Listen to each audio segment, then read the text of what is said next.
Hello भाई, आ जाओ सभी। Welcome to low. मैं कृष्ण दत्त आपका एक बार फिर से स्वागत करता हूं आपके अपने यूट्यूब चैनल और आपके अपने application physics by Krishna Dutt के सब में। और हमारी जो सीरीज चल रही थी solid state and nuclear physics, आज उसका लेक्चर 26 है और यूनिट 4 है भैया हमारी। ठीक है, आज यूनिट 4 पूरी कोशिश करेंगे खत्म करने की। ठीक है, एक बार जल्दी से सभी जुड़ जाओ और फिर स्टार्ट करते हैं जो हमारा टॉपिक चल रहा था। राम राम जी, सभी को जय श्री राधे कृष्णा और सभी को राम राम भैया। और सभी अच्छे तरीके से अपनी तैयारी को अच्छे से कर रहे होंगे भैया। ठीक है, एक बार जल्दी से बता दो मेरी ऑडियो वीडियो विजिबल है भैया। जल्दी से बता दो मेरी ऑडियो वीडियो विजिबल है भैया। ठीक है भाई, जय श्री राधे कृष्ण भाई सभी को। और फिर स्टार्ट करते हैं साइक्लोट्रॉन। एक्सीलेटर और डायरेक्टर में आज हमें पढ़ना है भैया साइक्लोट्रॉन। ठीक है, एक बार सभी जुड़ जुड़ जाओ जल्दी जल्दी से भैया।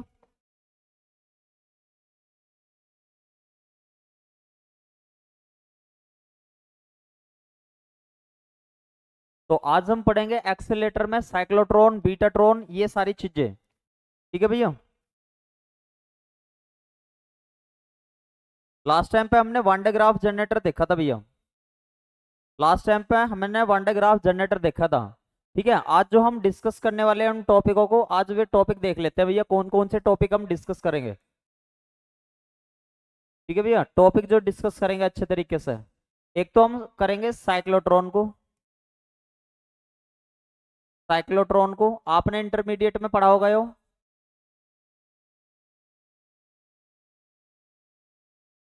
एक हमें पढ़ना है भैया बीटाट्रॉन।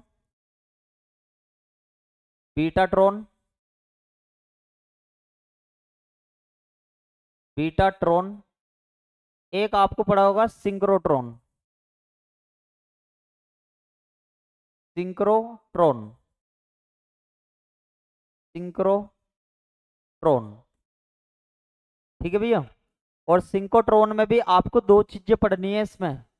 एक तो आपको पढ़ना इलेक्ट्रॉन सिंक्रोट्रॉन, एक प्रोटॉन सिंक्रोट्रॉन। Proton synchrotron. ठीक है भैया, ये चीजें डिस्कस करनी है भैया हमें सभी को।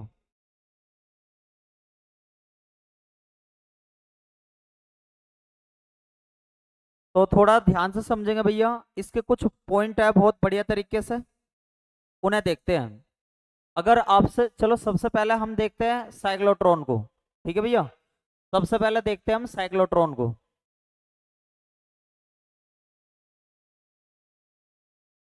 साइक्लोट्रॉन, जल्दी से एक बात बता दो कि साइक्लोट्रॉन में किस टाइप के पार्टिकलों को एक्सेलेटेड किया जाता है। जल्दी से बताओ भैया, कमेंट करके सभी को आंसर बताने हैं। और ये बहुत महत्वपूर्ण टर्म्स है आपके। ठीक है भैया, किस टाइप के पार्टिकलों को एक्सेलेटेड किया जाता है, कौन कौन से पार्टिकल एक्सेलेटेड होते हैं साइक्लोट्रॉन में, तो आपको बताना है। जल्दी कमेंट करो। अच्छा, एक बच्चे का आंसर आया हैवी पार्टिकल। तो भैया हैवी, हैवी पॉजिटिव पार्टिकलों को क्या करा जाता है, एक्सेलेटेड करा जाता है।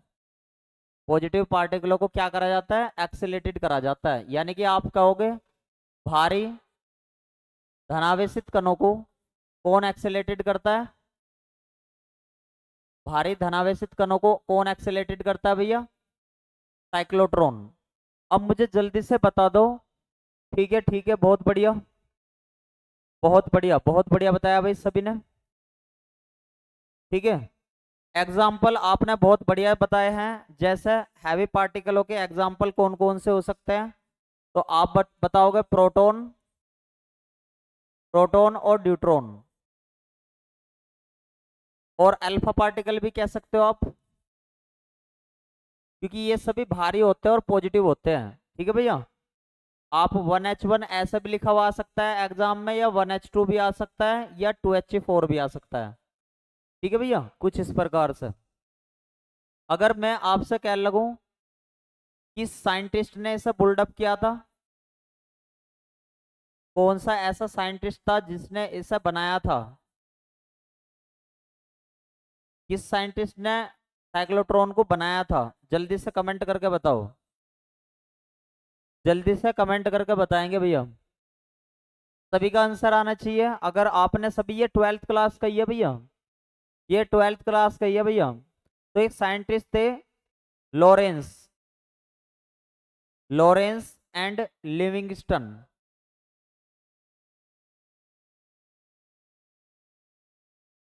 क्या नाम था उनका? लॉरेंस तथा लिविंगस्टन। इन दोनों ने मिलकर इसे क्या करा था? बनाया था भैया। ठीक है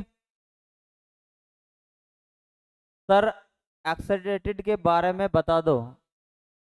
एक्सेलेटेड, एक्सेलेटेड का मतलब होता है किसी की एनर्जी को बढ़ाना। क्या बताया मैंने? किसी की एनर्जी को बढ़ाना। सपोज करो सबसे पहले उसकी एनर्जी बहुत कम होगी, लेकिन हमने क्या करेंगे, साइक्लोट्रॉन में लगातार उसे घुमाते रहेंगे, जिसके कारण उसकी एनर्जी कभी तो बढ़ेगी और कभी घटेगी, ज्यादातर केस में बढ़ती रहती है, तो उसे एक्सेलेटेड बोलते हैं। समझ में आया भाई? जल्दी थम कर दो एक बार। ठीक है भैया। अगर मैं आपसे कह लगूं, एक बार यहाँ तक का नोट करेंगे। अच्छा मन्ना, अगर मैं आपसे कह लगूं कि भैया इसका प्रिंसिपल क्या है, ठीक है, जल्दी से बताओ भैया इसका प्रिंसिपल क्या है। तो इसका प्रिंसिपल है, क्या प्रिंसिपल है इसका? क्या सिद्धांत है? जल्दी से कमेंट करके बताओ।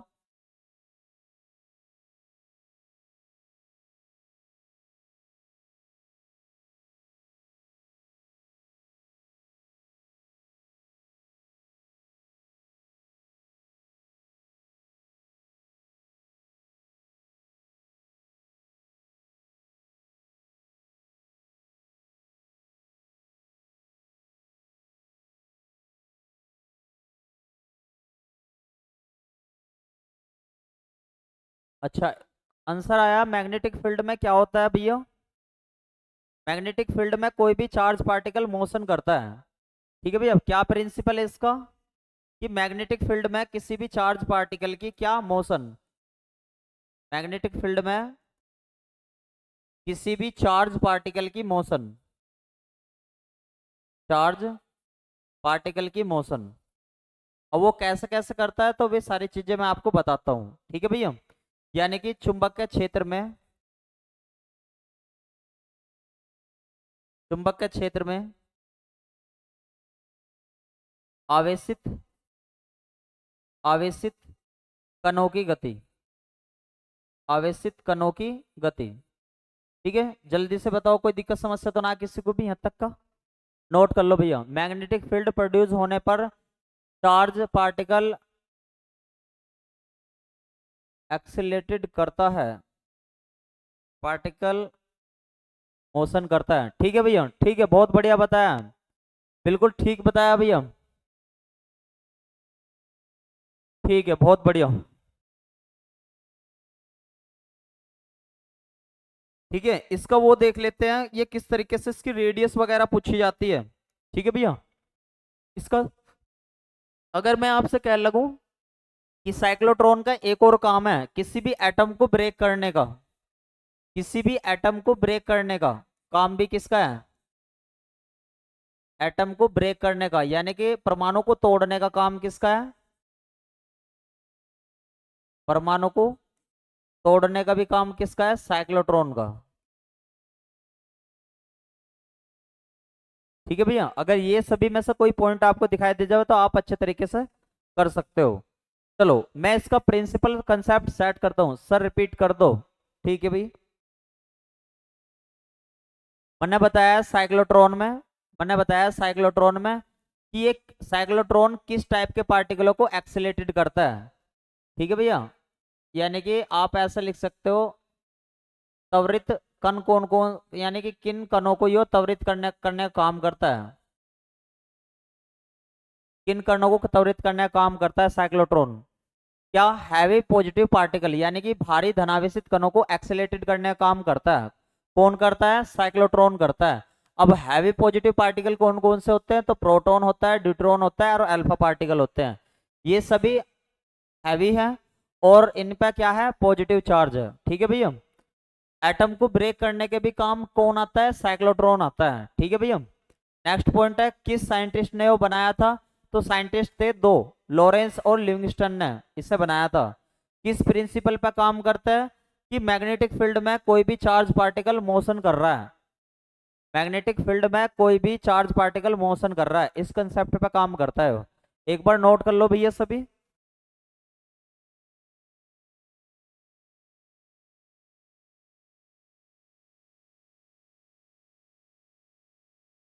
ठीक है। तो इसके कुछ एग्जाम में इसकी रेडियस पूछ लेता है, कैसा कैसा काम करता है, वे सारी चीज पूछ लेता है। ठीक है भैया, एक बार देख लो, एक बार थोड़ा ध्यान देंगे कैसा कैसा काम करेगा।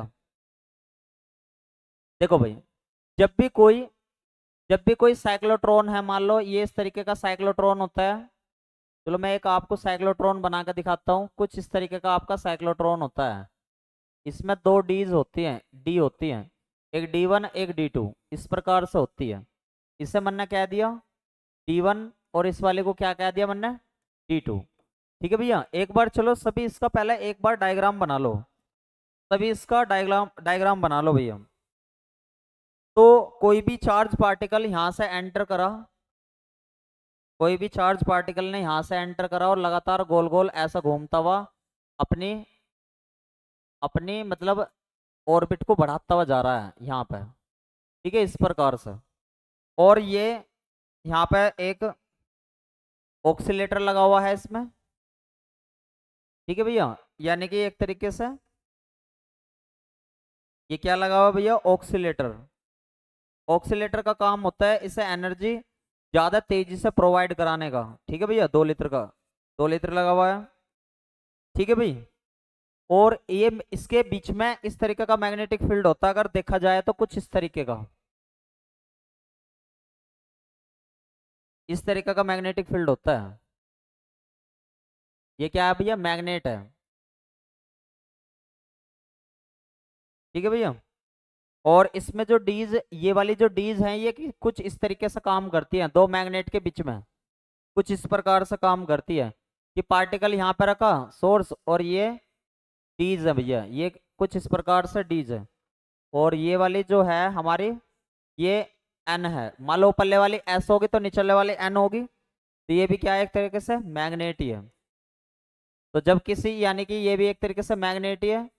जब इस वाली मैग्नेट को और इस वाली मैग्नेट के बीच में किससे रख देंगे? इस डीज को रख देंगे, तो कोई भी पार्टिकल कुछ इस प्रकार से घूमता हुआ दिखाई देगा आपको। अब ये डायग्राम था भैया इसका। अब थोड़ा ध्यान से समझेंगे। अगर मैंने आपसे कहा कोई भी चीज यदि घूम रही है, कोई भी चीज यदि घूम रही है, तो उस पर एक लोरेंज फोर्स लगता, क्या लगता है? एक लोरेंज फोर्स लग रहा है। क्योंकि आप किसको घुमा रहे हो? चार्ज पार्टिकल को। और जहाँ कहीं चार्ज पार्टिकल में वेलोसिटी होती है और मैग्नेटिक फील्ड भी होता है, यानी कि मैग्नेटिक फील्ड को कहते हैं हम बी। ठीक है भैया। और चार्ज पार्टिकल को कहते हैं हमने क्यू। और उस चार्ज पार्टिकल में वेलोसिटी होगी वी। तो भैया उस पर लगने वाला फोर्स क्या होगा? एफ लग रहेगा। तो इसे क्या बोलते हैं भैया? Lorentz force. लोरेंज फोर्स आप सभी पढ़ गए होंगे, इसे इक्वेशन नंबर फर्स्ट कह दूंगा। लेकिन कोई चीज, ये लोरेंज फोर्स हमेशा बाहर की तरफ न जाने की कोशिश करेगा, लेकिन इसे अंदर की तरफ न आने के लिए एक फोर्स मजबूर करेगा। उस फोर्स को कहते हैं सेंट्रीपिटल फोर्स, अभिकेंद्र बल। इसका फॉर्मूला होता है F इजिकल टू mv²/r। इसे क्या बोलते हैं भैया? सेंट्रीपिटल फोर्स, अभिकेंद्र बल। सेंट्रीपिटल फोर्स यानी कि अभिकेंद्र बल, अभिकेंद्र बल। ठीक है भैया। दोनों इक्वेशन को एक साथ रखो भैया जल्दी से, दोनों इक्वेशन को एक साथ रखो जल्दी से यहाँ पे। तो आप कहोगे q we B is equal to आ गया क्या? mv²/r।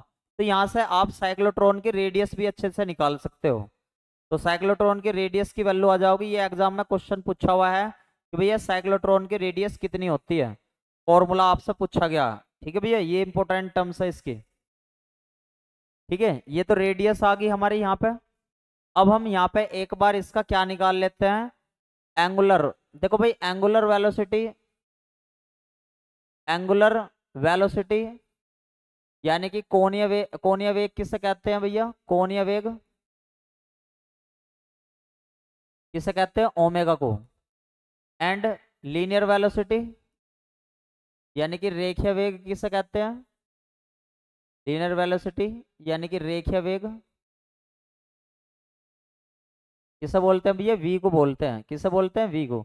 इन दोनों में रिलेशन होता है V equal to R omega. ठीक है भैया, यहाँ से ओमेगा की वैल्यू कितनी आओगे? आप कहोगे वी बाई आर आएगी। ठीक है, तो ओमेगा इजकल टू वी ऐसा कैसी, आर जो है ये आर की वैल्यू ये वाली उठा लो यहाँ से, कितनी आएगी भैया? M V upon Q B.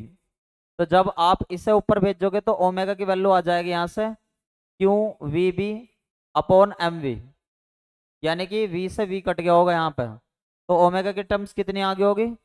Q B upon M. लेकिन मेरा मेन मकसद ओमेगा निकालना नहीं है, ओमेगा के थ्रू मेरा मकसद है टी निकालना। एक बार यहाँ तक नोट करेंगे भैया सभी, और चलो यहीं पे निकाल देता हूँ मैं आपका टी भी। चलो नेक्स्ट पेज पर निकाल दूंगा। एक बार यहाँ तक का नोट करने के बाद सभी नोटेड लिख देना भैया। एक बार यहाँ तक का नोट करने के बाद सभी नोटेड भी लिख देना।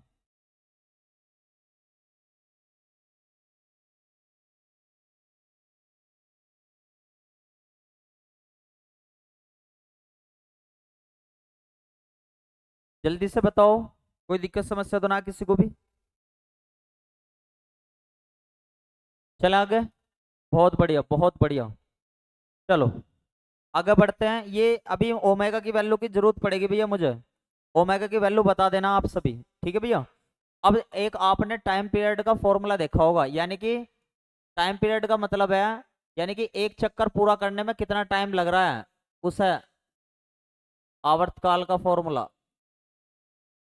क्या रहेगा भैया आवर्तकाल का formula? T equal to 2 pi upon omega. सभी ने एक फॉर्मूला ये पढ़ा होगा अच्छे से। तो T equal to 2 pi omega की वैल्यू जल्दी कमेंट, चलो मैं ही देख लेता हूँ भैया कितनी आई थी ओमेगा की वैल्यू। ओमेगा की वैल्यू आई थी Q B upon M. Q B upon M. M गया ऊपर तो टी की वैल्यू आ गई 2 pi M upon Q B. तो ये टाइम पीरियड आ गया, यानी कि किसी भी साइक्लोट्रॉन में एक चक्कर लगाने में कितना टाइम लगा, मतलब एक चक्कर लगाने में उसे टी टाइम लगा। लेकिन यदि मैं आपसे कह लगूं कि भैया इस ये वाला जो एक चक्कर है 2 पार्ट में पीछे कर दो प्लीज। ठीक है, लो भैया, लो जी, कर लो भैया नोट सभी।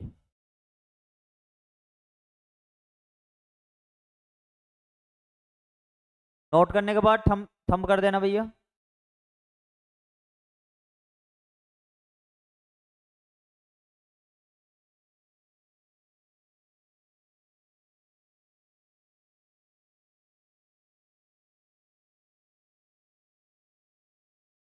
कर लिया भाई सभी ने नोट? जल्दी से बताओ।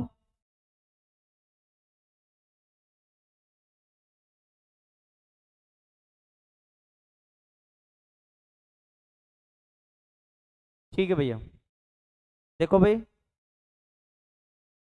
तो टाइम पीरियड का ये फॉर्मूला आ गया हमारे पास। टाइम पीरियड का क्या फॉर्मूला है? T equal to 2 pi upon omega. ठीक है भैया, T equal to 2 pi upon omega. ठीक है, अब ये कैसे, मतलब जब आपका ये गोल घूमता है तब का ये टाइम पीरियड है, लेकिन ये गोल घूमने में भी दो डीज बनी हुई है। कैसे कैसे डीज बनी हुई है? एक बार इतने आधे चक्कर के लिए हो, और ये इतने आधे चक्कर के लिए दो डीज बनी हुई थी ना, एक तो D1 और एक D2। ये तो फुल टाइम के लिए हो गया चक्कर, पूरे चक्कर के लिए। लेकिन अगर डीज में देखने लगो टाइम पीरियड तो कितना होगा? Time period in these, time period यानी कि आवर्तकाल किस में? डीज में, इन डीज आवर्तकाल, काल डीज में। तो भैया कैसे निकालेंगे आवर्तकाल? क्योंकि आधा आधा हिस्सा हो रहा तो टी टी किसके इक्वल हो जाएगा यहाँ पे? टी किसके इक्वल हो जाएगा? 2t के। तो वो टी की वैल्यू पूछना चाह रहा है, स्मॉल टी की। तो 2t को किसके इक्वल लग दोगे? फुल टाइम पीरियड के इक्वल लग देंगे, यानी कि आप ऐसे भी कह सकते थे पूरे टाइम पीरियड को 2 से डिवाइड कर देंगे, तो ये 2 से ये कट गया होगा। तो स्मॉल टी की वैल्यू यहाँ से आ गई होगी पाई एम बाई क्यू बी। ये टर्म्स बनी होगी भैया आपकी। ठीक है भैया, तो ये टर्म्स का मतलब है ये डीज में इतने वाले चक्कर में है इसका टाइम पीरियड, इतने वाले, या तो इधरले वाले में ले लो या इधरले वाले में ले लो। अब आपके माइंड में आओगी कि इधर वाले का ले या इधर वाले का, तो ऐसा कोई फर्क नहीं पड़ा क्योंकि एन नहीं आ रहा है यहाँ पे। ठीक है, तो आप इससे अच्छा एक फॉर्मूला भी आया था लास्ट टाइम पे भैया हमारा, वी के लिए एक फॉर्मूला आया था, वी के लिए एक फॉर्मूला आया था, वी की वैल्यू कितनी बननी थी लास्ट टाइम पे, देख लेते हैं भैया एक बार। वी के लिए कहाँ से वैल्यू बन सकती है, तो यहाँ से निकाल लेते हैं वी की value, Q R B upon M, Q R B upon M, किसकी वैल्यू आई थी भैया, वी की। जल्दी से कमेंट करके बताओ यही वैल्यू आई थी आपकी।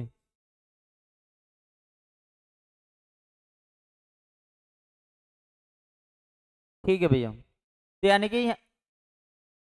यहाँ से आप क्या करोगे, यहाँ से आप क्या करोगे, आप यहाँ से मतलब इसकी काइनेटिक एनर्जी की वैल्यू भी निकाल सकते हो, टोटल या kinetic energy, energy in cyclotron, cyclotron, यानी कि साइक्लोट्रॉन में काइनेटिक एनर्जी, तो काइनेटिक एनर्जी निकालने का फॉर्मूला 1/2 mv स्क्वायर होता है, तो k equal to half m, v की वैल्यू कितनी आ जाओगी यहाँ से, v की वैल्यू ये रख दो, Q R B upon M का क्या कर लोगे, स्क्वायर कर लोगे। ठीक है, तो इसे थोड़ा सिंप्लीफाई कर लो, 1/2 M Q square R square B square upon M square, तो यहाँ से ये वाली टर्म्स यहाँ से कैंसिल आउट होगी, तो k equal to 1/2 Q square R square B square upon M, तो ये टर्म्स है इसकी। ठीक है भैया, ये इसकी काइनेटिक एनर्जी आ गई हमारी, कैसी आ गई काइनेटिक। अच्छा, जैसे यहाँ टाइम पीरियड आ गया तो फ्रीक्वेंसी भी निकाली जा सकती थी क्या, फ्रीक्वेंसी इन, फ्रीक्वेंसी यानी कि आवर्ती, frequency in cyclotron, frequency in cyclotron यानी कि आवर्ती कितनी होती, आवर्ती, तो आवर्ती निकालने का formula n is equal to 1/t होता है, तो n इजिकल टू 1/t की वैल्यू कितनी थी, ये थी 2πm अपॉन क्यू बी, तो यहाँ से आप सिंप्लीफाई करोगे तो कितनी आ जाएगी फ्रीक्वेंसी की value, Q B upon 2πm, तो ये कुछ हमारी टर्म्स है जो महत्वपूर्ण आपसे पूछ ली जाती है। ठीक है भैया, ये टर्म्स नोट कर लो बहुत अच्छे तरीके से, फिर आगे चलते हैं।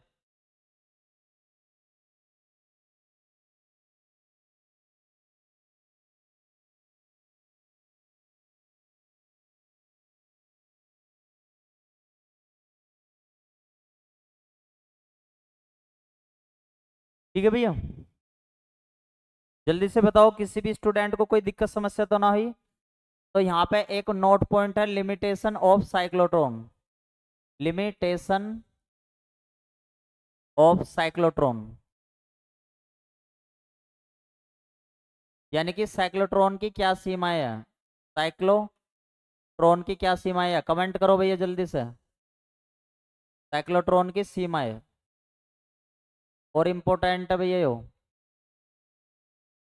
साइक्लोट्रॉन से आप क्या नहीं कर सकते, तो साइक्लोट्रॉन से आप क्या नहीं कर सकते, जल्दी कमेंट करके बताओ, जल्दी कमेंट करके बताओ साइक्लोट्रॉन से आप क्या नहीं कर सकते।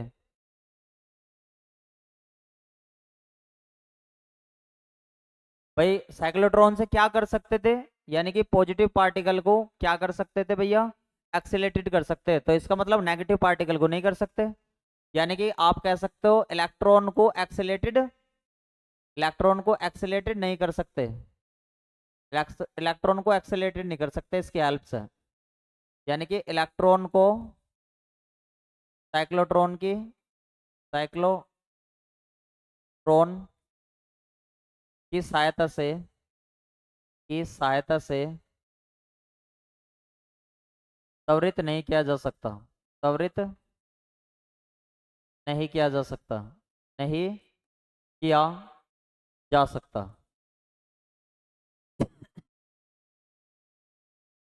कैन नॉट बी एक्सीलेटेड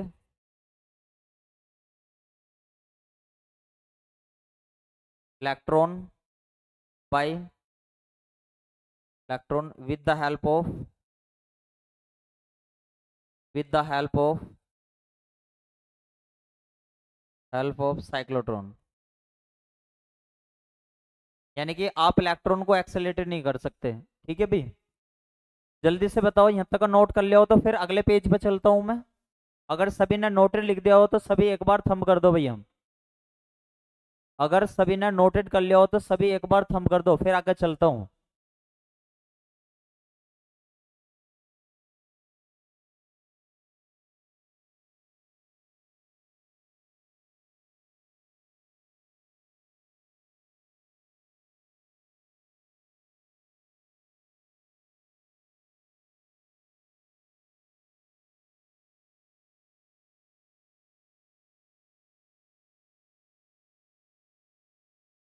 इसका कभी भी पार्टिकल की वेलोसिटी लाइट वेलोसिटी से इक्वल नहीं होगी, बिल्कुल सही बताया भैया।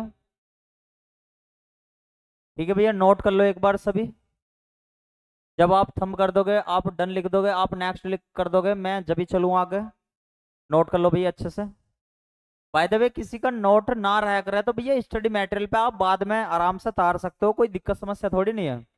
अगर किसी का बाय द वे रह भी जाता है, कोई सा पॉइंट रह भी जाता है, स्टडी मटेरियल पे तो मैं पीडीएफ डालते ही हूँ। उस स्टडी मटेरियल का आप यूज तो करा करो। अभी आपको बस खाली देखने की आवश्यकता है किस प्रकार से चीजें हो रही है। ठीक है भैया, आप यदि कोई टर्म्स छूट जा रहा है तो आप स्टडी मटेरियल से, ठीक है बहुत बढ़िया भैया, स्टडी मटेरियल से बाद में नोट कर लिया करो। अगर कोई सी टर्म छूट भी जाती है मैं तो डालता हूँ पीडीएफ, पीडीएफ ना डालू तो बात भी बनती है। ठीक है, आगे चलते हैं भैया। कर लिया सभी ने नोट?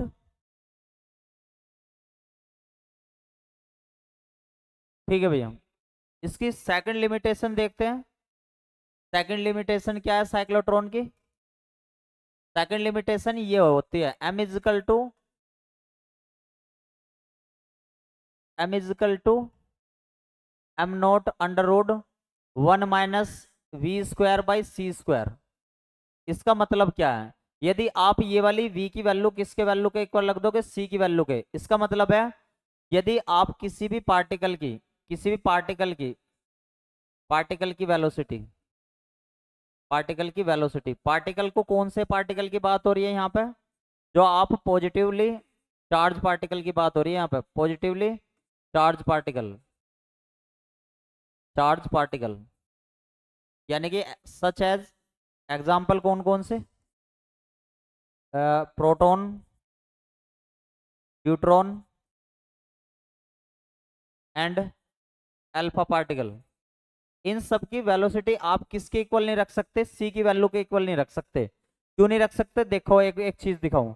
वी की वैल्यू जैसे आपने सी रखी यहाँ पे, तो आप क्या हो गए, एम की वैल्यू कितनी आ जाएगी भैया? एम की वैल्यू आप क्या हो गए, यहाँ से इनफाइनाइट आ सकते हैं। क्या इस संसार में कभी एम की वैल्यू इनफाइनाइट आ सकती है? तो आप क्या हो गए, नॉट पॉसिबल। तो ये साइक्लोट्रॉन की लिमिट है। यानी कि साइक्लोट्रॉन में आप ऐसा लिख पाओगे कि किसी भी पार्टिकल की वेलोसिटी को लाइट वेलोसिटी के इक्वल, यानी कि किसी भी पार्टिकल की वेलोसिटी, किसी पार्टिकल की वेलोसिटी लाइट वेलोसिटी से, लाइट वेलोसिटी के इक्वल या उससे ज्यादा नहीं हो सकती, उससे ज्यादा नहीं हो सकती, नहीं हो सकती। ठीक है, ये इसके, यानी कि यहाँ पे हमारा साइक्लोट्रॉन रिपीट लिमिटेशन। ठीक है भैया, पहले पूछते हैं, पहली लिमिटेशन ये है कि भैया साइक्लोट्रॉन से केवल हैवी पॉजिटिव चार्ज पार्टिकलों को एक्सेलेरेट करा जा सकता है, जबकि इलेक्ट्रॉन पे कैसा चार्ज होता है, नेगेटिव, तो नेगेटिव को साइक्लोट्रॉन से नहीं करा जा सकता, उसके लिए बीटाट्रॉन यूज करेंगे। ठीक है, दूसरी वाली बात बताई हुई है यहाँ पे कि अगर एक फॉर्मूला होता है रिलेटिविटी में, जो पहली किताब में आपकी स्टार्ट करने वाला हूँ। ठीक है भैया, m = m0 under root 1 - v²/c²। ये रिलेटिविटी में फॉर्मूला होता है। m0 यहाँ पे होता है रेस्ट मास, किसी भी चीज का रेस्ट मास, और ये कैसा होता है हमारा, नॉर्मल मास, नॉर्मल द्रव्यमान। यदि इस फॉर्मूले में v की वैल्यू किसके इक्वल लग दी, c की वैल्यू के इक्वल लग दी, तो नीचे की वैल्यू, ये पूरी टर्म जीरो आ जाओगे। अगर किसी भी टर्म्स को जीरो से डिवाइड करोगे तो m की वैल्यू इनफाइनाइट आ जाओगे। जो नॉट पॉसिबल है। इस संसार में सारी चीजों का मास कैसा होता है, फाइनाइट होता है, यानी कि आप मेजर कर सकते हो। लेकिन ये कह रहा है कि आप फाइनाइट नहीं कर सकते, यानी कि पार्टिकल का इतना ज्यादा मास हो जाओगा कि आप मेजर नहीं कर सकते। क्या कभी ऐसा हो सकता है कि प्रोटॉन, न्यूट्रॉन और अल्फा का मास हम मेजर ही ना कर पाए? तो ऐसा कभी नहीं हो सकता। तो कहने का मतलब है किसी भी पार्टिकल की वेलोसिटी को आप लाइट वेलोसिटी के इक्वल या उससे ज्यादा नहीं कर सकते। इस संसार में रिलेटिविटी में यही चीज मुझे आपको सिखानी है कि भैया आप किसी किसी भी चीज को इतना ज्यादा वेलोसिटी नहीं बना सकते। आप हेलीकॉप्टर या किसी भी चीज की इतनी ज्यादा, या मिसाइल विसाइल किसी की भी इतनी ज्यादा नहीं कर सकते जो उसकी 3 × 10⁸ मीटर पर सेकंड की स्पीड से इक्वल हो जाए या ज्यादा हो जाए। ठीक है भैया। यानी कि इस संसार में सबसे तेज कौन चला है? कमेंट करके बताओ जल्दी से। इस संसार में सबसे तेज क्या चला है? तो आपका आंसर आना चाहिए light.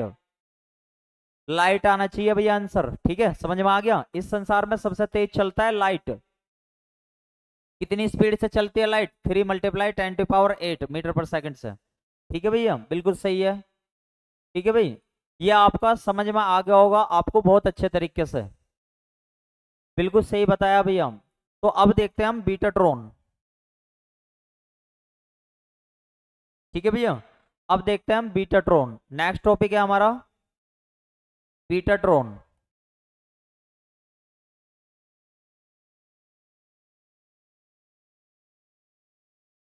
Betatron,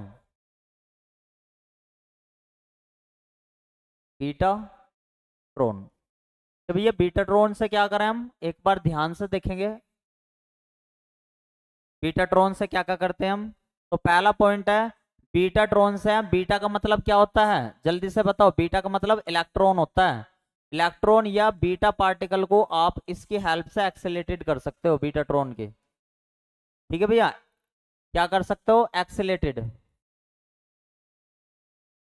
accelerated, accelerated by betatron, betatron. ठीक है भाई, त्वरित करने के, अगर आपको त्वरित करता है, करेगा बीटाट्रॉन, बीटा, बीटाट्रॉन। किसने इसे डेवलप करा था, बुल्ड करा था? जल्दी से कमेंट करके बताओ। बुल्ड अप बनाया किसने था भैया इसे? तो आपको याद होना चाहिए DW क्रस्ट, DW क्रस्ट। ठीक है भैया, 1941 में इसे बनाया था। ठीक है, अगर कि क्या किस प्रिंसिपल पे काम करता है, ये प्रिंसिपल क्या है इसका? तो आप कहोगे ट्रांसफार्मर पे काम करता है, ट्रांसफार्मर के प्रिंसिपल पे।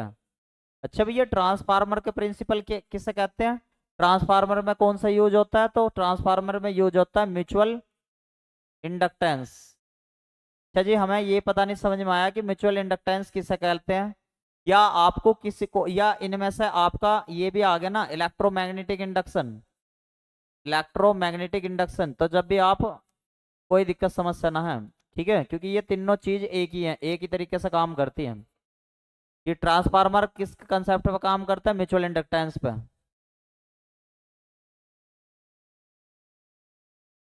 ठीक है, म्यूचुअल इंडक्टेंस का मतलब होता है, अभी समझा रहा हूँ ये सारी चीजें आपको।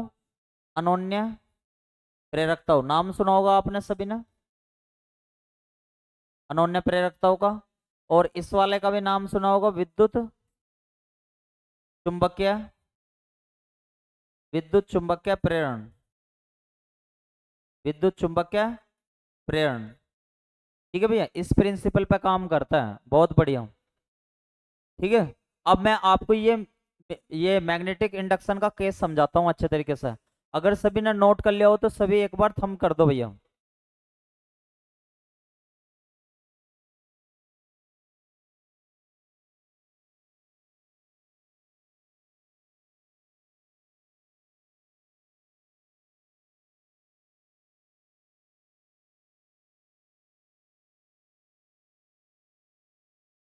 एक बार सभी थंब कर दो, यहाँ तक नोट कर लिया हो तो सबने।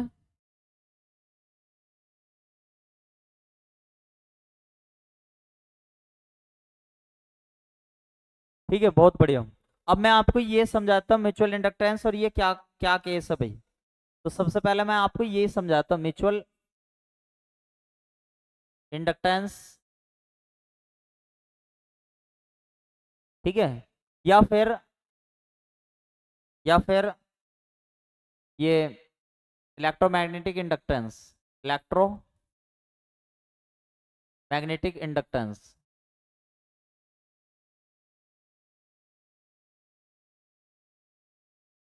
ठीक है भाई, थोड़ा ध्यान से समझिए अच्छे तरीके से। अगर मैं, मेरे पास सपोज करो एक कोयल है, मेरे पास क्या है, सपोज करो एक कोयल है, कुंडली है कोई, क्या है भैया, कुंडली है। कुंडली का मतलब किसी चीज के ऊपर आपने तार के फेरे लपेट रखे हैं, इसमें आपने करंट दी, सपोज करो आई बराबर दिया 2 एम्पियर का, 2 एम्पियर की करंट दी, ठीक है भैया। तो जैसे ही आप किसी भी कोयल में दो करंट प्रोड्यूस करते हो तो मैग्नेटिक फील्ड लाइंस बाहर निकलती है। क्या निकली है, magnetic field lines, magnetic field field lines बाहर निकली, ठीक है भैया। जैसे ही मैग्नेटिक फील्ड लाइंस बाहर निकली, अब आपने क्या काम करा, आई में चेंज करा। अब आई में क्या करा आपने, 3 एम्पियर की कर दी। आई कितनी कर दी आपने, 3 एम्पियर की कर दी, यानी कि आई में थोड़ा सा चेंज करा। आई में चेंज होने से फ्लक्स में चेंज आया, चेंज इन फ्लक्स, और फ्लक्स में चेंज टाइम के साथ आया। फ्लक्स में चेंज आने से ये चीज क्या बन गई, फ्लक्स में जब चेंज आता है तो दो चीज यहाँ से प्रोड्यूस होती है, एक तो ई होता है, एक आई होता है। ई को बोलते हैं ईएमएफ, जिसे बोलते हैं इंड्यूस्ड ईएमएफ या प्रेरित विद्युत वाहक बल। क्या बोलते हैं भैया हम, प्रेरित विद्युत वाहक बल, ठीक है भैया। और आई को क्या बोल रहा है, इंड्यूस्ड ईएमएफ, वो इंड्यूस्ड करंट, इंड्यूस्ड करंट यानी कि प्रेरित धारा। ये दोनों खास बात ये है कि ये दोनों आई और ई और आई ये किसका अपोज करती है भैया, ये ओरिजिनल करंट का। इसे क्या बोलते हैं, लेंज लो, इसे क्या बोलते हैं, लेंज लो। और ये जो ई जो है ये किसके इक्वल हो गया, यहाँ पे ई हमेशा इसके इक्वल होता है। ई हमेशा किसके इक्वल होता है, -d∅dt के। तो ये किसका था अपना, फैराडे का फर्स्ट लॉ था, ये वाला किसका था, फैराडे का फर्स्ट लॉ था, फैराडे का फर्स्ट लॉ था कि E इजकल टू फ्लक्स में चेंज की परिवर्तन की दर E कहलाती है। और जो ये E और I जनरेट होते हैं ये I का अपोज करते हैं, ठीक है। ये सेकंड लॉ था फैराडे का। और इस पूरे सिस्टम को बोलते हैं इलेक्ट्रोमैग्नेटिक इंडक्टेंस, ठीक है भाई, इंडक्शन। और म्यूचुअल इंडक्टेंस किसे क्या होगा, अब यदि मैं यहाँ पे ये जो E है, ये जो मैग्नेटिक फ्लक्स, अब यहाँ पे मैं मान लो सपोज करो एक कोइल और रख दूं, मैं मान लो यहाँ पे एक कोइल और रख दूं, चेंज कर रहा हूँ इसमें, चेंज कर रहा हूँ इसमें, इफेक्ट पड़ रहा है इस कोइल में, तो इसे बोलते हैं हम म्यूचुअल इंडक्टेंस। क्या बोलते हैं भैया, म्यूचुअल इंडक्टेंस। आई होप ये कंसेप्ट आपको अच्छे तरीके से समझ में आ गया होगा, आई होप कि ये कंसेप्ट आपको अच्छे तरीके से समझ में आ गया होगा। ये सेकंड ईयर में भी था और आपका 12th क्लास में भी था। यहाँ से कोई क्वेश्चन नहीं बनना, ये तो बस बनना आपको पॉइंट आया इस वजह से बता दिया, मुझे पता था। देखो भाई ध्यान से, एक बार थोड़ा ध्यान दो।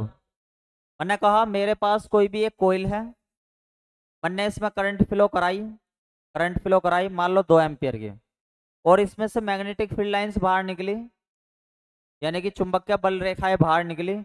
अब जैसे ही आपने आई पहले 2 एम्पियर की दे रहे थे, अब ने आप अपने आई में चेंज कर दिया, मान लो 3 एम्पियर की दे दी।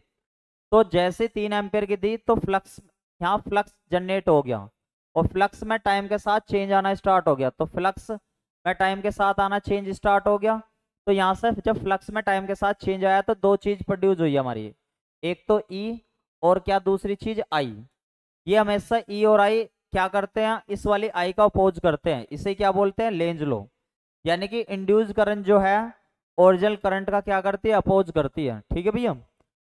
और अब क्या होता है, जो ये ई है, ये ई हमेशा किसके इक्वल होता है, आप कहोगे फ्लक्स में जो चेंज हुआ है, फ्लक्स में जो चेंज हुआ है टाइम के साथ, ये हमेशा उसके इक्वल होता है। बट नेगेटिव इस वजह से क्योंकि ये ई जो है किसका अपोज करता है, आई का अपोज करता है, ठीक है। और ये किसका नियम था, फैराडे का फर्स्ट लॉ था। और ये फैराडे का कौन सा लॉ था, सेकंड लॉ, जिसे लेंज लॉ भी कहा जाता था, फैराडे का सेकंड लॉ। और इस पूरे सिस्टम को बोला जाता है, इस पूरे सिस्टम को बोला जाता है इलेक्ट्रोमैग्नेटिक इंडक्शन। अब यदि मैं ऐसा करूं, ये पहला पार्ट आपको समझ में आ गया, जल्दी से बताओ। इलेक्ट्रोमैग्नेटिक इंडक्शन समझ में आ गया, इस पूरे फिनोमेना को क्या बोला जाता है? Electromagnetic induction. जल्दी से बताओ, पूरी प्रक्रिया को क्या बोला जाता है? Electromagnetic induction. जल्दी बताओ भैया कमेंट करके।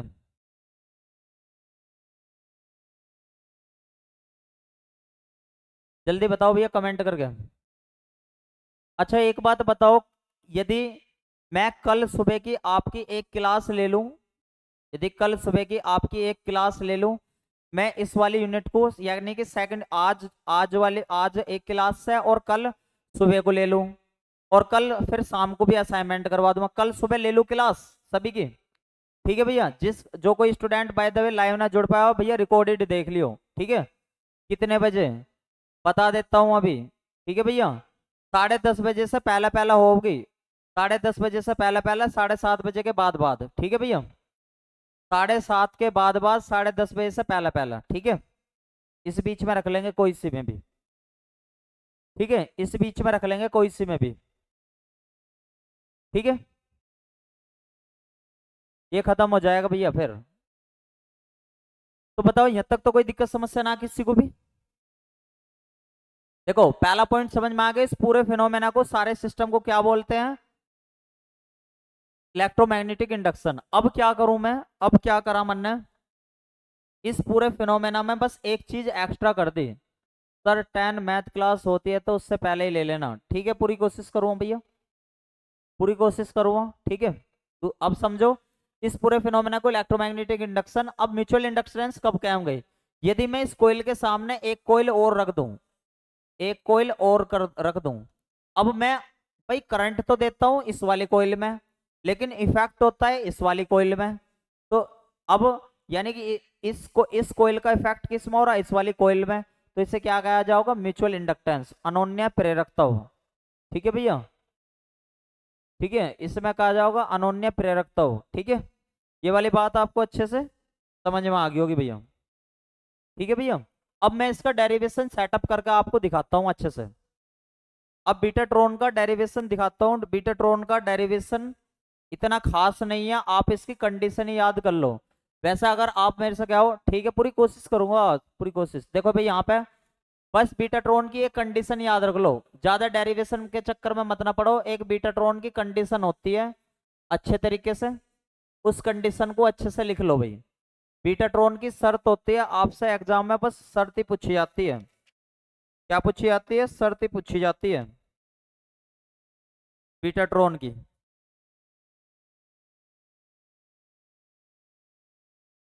2 πr² बी, यानी कि फाई की जो वैल्यू आती है 2 πr² बी, याद रख लेना भैया, बीटाट्रॉन की कंडीशन है वो।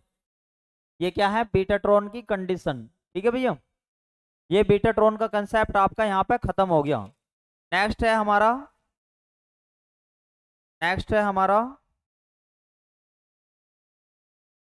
सिकोट्रॉन, ठीक है भैया। नेक्स्ट है हमारा टॉपिक है सिंक्रोट्रॉन। तो सिंक्रोट्रॉन में दो चीजें होती हैं भैया, ये दो टाइप के होते हैं। एक तो होता है इलेक्ट्रॉन सिंक्रोट्रॉन, इलेक्ट्रॉन सिंक्रोट्रॉन। एक होता है प्रोटॉन सिंक्रोट्रॉन। क्या होता है भैया? Proton synchrotron. अगर कोई आपसे पूछने लगा सिंक्रोट्रॉन किस किस का कॉम्बिनेशन है, तो आपको बताना है साइक्लोट्रॉन, साइक्लोट्रॉन प्लस बीटाट्रॉन का कॉम्बिनेशन है। बीटाट्रॉन का क्या है? कॉम्बिनेशन ऑफ, ऐसा लिख देता हूं मैं, combination of cyclotron plus betatron, ठीक है भैया। इसमें क्या है?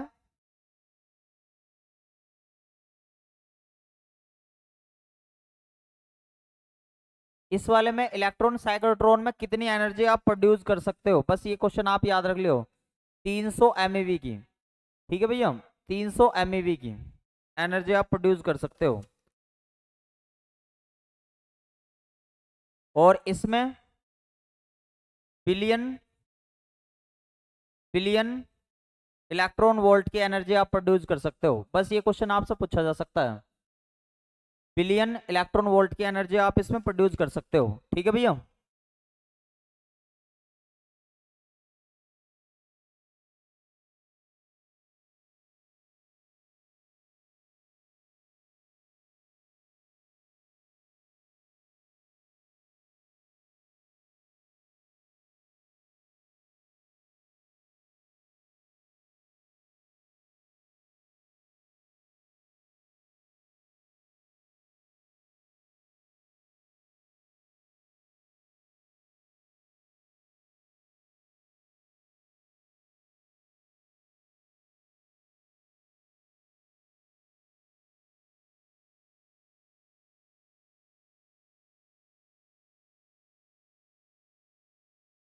अब हम देख लेते हैं एक बार डिटेक्टर। ठीक है भैया, एक बार देख लेते हैं हम डिटेक्टर, संसूचक कौन कौन से होते हैं। और ये यहाँ से कल इसका बचा कुचा पोर्शन ले लेंगे और सेकंड यूनिट भी कल खत्म कर देंगे। डिटेक्टर कौन कौन से होते हैं, संसूचक। संसूचक जानी जो पार्टिकल सूचना देने का काम करते हैं कहाँ कहाँ पे। ठीक है भैया, तो पहला होता है हमारा डिटेक्टर। आपसे बस इनका ये पूछा जा सकता है कौन सा इसमें डिटेक्टर है, कौन सा इसमें एक्सीलेटर है। Ionisation chamber. ठीक है भैया, आयोनाइजेशन चैम्बर। दूसरा है प्रोपोर्शनल प्रोपोर्शनल काउंटर। तो इसमें से एक दो एक ये बस नाम पूछा जाएगा कि कौन सा डिटेक्टर है। ठीक है भाई, Geiger Geiger Muller counter, Geiger Muller counter. ठीक है भैया, एक है हमारा चौथे नंबर का स्कैंटिलेशन स्कैंटिलेशन काउंटर। ठीक है, पांचवा है हमारा विल्सन विल्सन क्लाउड चैम्बर। एक है हमारा छठा bubble counter, bubble chamber, bubble chamber. ठीक है भैया, तो कल इनके बारे में बातचीत करेंगे भैया अच्छे से। ठीक है, एक बार सभी नोट कर लो यहाँ तक का।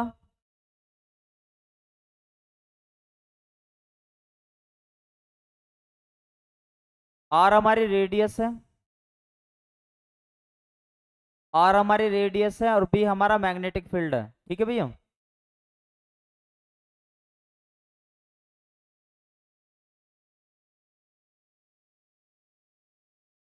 ठीक है भाई, कल इनके बारे में बातचीत कर लेंगे। डिटेक्टर कल ये सुबह की क्लास होगी भैया आपकी। ठीक है, चलो मैं अभी टाइमिंग भी बता देता हूँ आपको। सुबह की आपकी क्लास होगी भैया। ठीक है, कल हिंदी में भी बता दूंगा इन्हें सभी को। ठीक है भैया, कल हिंदी में भी बता दूंगा जब एक एक को करवाऊंगा। ठीक है, बता दूंगा हिंदी में भी कल इन्हें वन बाय वन। सुबह की आपकी क्लास बता रहा हूँ मैं कितने बजे से होगी भैया। सुबह की आपकी क्लास होगी भैया 8 बजे से। ठीक है भैया, सुबह की कल आप सुबह की क्लास रहेगी 8 बजे से। चलो 9 बजे से रख लेंगे भैया, कोई दिक्कत नहीं है। चलो भैया 9 बजे से रख लेंगे भैया, कल की आपकी क्लास 9 बजे के बाद होगी। ठीक है भैया, 9 बजे के बाद। ओके, ऑल द बेस्ट सभी को।